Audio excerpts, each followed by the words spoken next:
Now, an international panel of scientists is raising questions about whether there's a link between cell phones and cancer.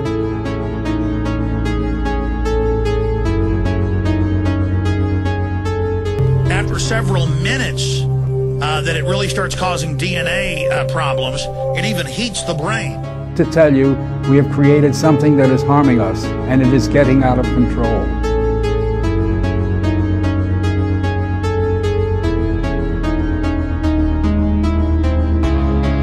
Well, what's happening first of all is these holes in our cell membranes, and so that's causing calcium leakage. This is well recognized now as a possible risk to cancer. So.